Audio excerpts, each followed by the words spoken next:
আসসালামু আলাইকুম। সেশন ২ ধাপে ধাপে কাজ করি।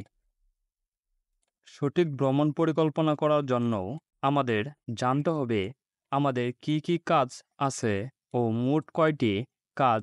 গত সেশনের খেলতে খেলতে শ্রেণীতে ভ্রমণ খেলাটি খেলার সময় আমরা বুঝতে পেরেছিলাম কোনো জায়গায় পৌঁছাতে হলে কিছু ধাপ পার করতে হয় বা কিছু কাজ করতে হয়। আগের সেশনের নির্দেশনা অনুযায়ী আমাদের বাড়ির কাজ করে আনার কথা। এই বাড়ির কাজকে ভিত্তি করেই আমরা আমাদের এই সেশনের অনেক কাজ করব। আজকের সেশনে আমরা ধাপে ধাপে কাজ করাকে ভালোভাবে অনুধাবন করব।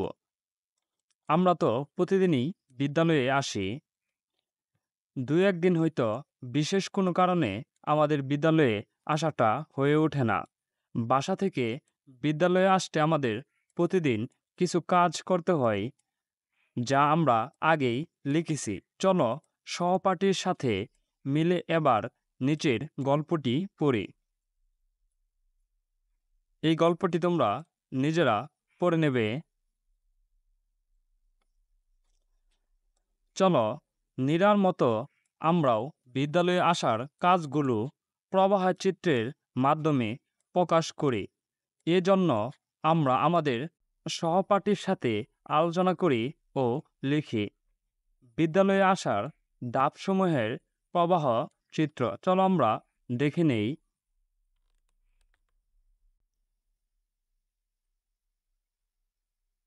শুরু, ঘুম থেকে ওঠা, দাঁত পরিষ্কার করা, সকালে নাস্তা করা, বিদ্যালয়ের কাপড় বা ড্রেস পরা, ব্যাগ গুছানো, বাসা থেকে বের হয়ে রিকশায় ওঠা বা হেঁটে হেঁটে আসা, বিদ্যালয়ে গেটে নামা, শ্রেণীতে ঢোকা, শেষ।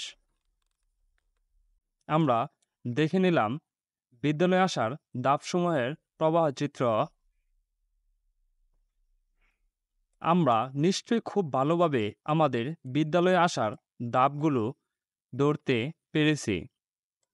বাড়ির কাজ, বাড়িতে গিয়ে কোনো একটি রান্না ভালোভাবে দেখি এবং বাড়ির যে সদস্য রান্নাটি করেছে তার সহায়তা নিয়ে রান্নার ধাপগুলো ব্যবহার করে নিচের ঘরে নির্ধারিত জায়গায় লিখি। কোনো জটিল ধরনের রান্না না দেখে সহজ একটি রান্না আমরা পর্যবেক্ষণ করব। কোনো ধরনের জটিল রান্না না দেখে তোমরা সহজ যে রান্নাগুলো আছে সেগুলো দেখবে, যেমন ডিম ভাজা, আলুর ভর্তা, এগুলো দেখবে। যা রান্না হয়েছে, রান্নার উপাদান, রান্নার প্রবাহ চিত্র চলো আমরা দেখে নেই।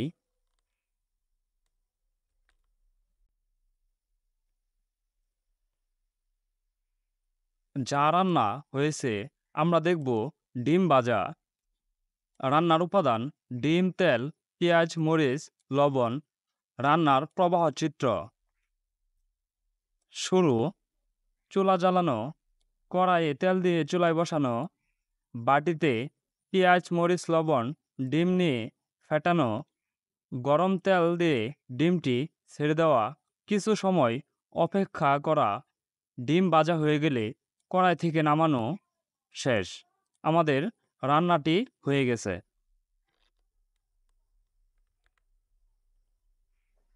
ধন্যবাদ শিক্ষার্থীরা। আমরা আগামী ক্লাসে দেখব সেশন ৩ কার দাব কত বেশি।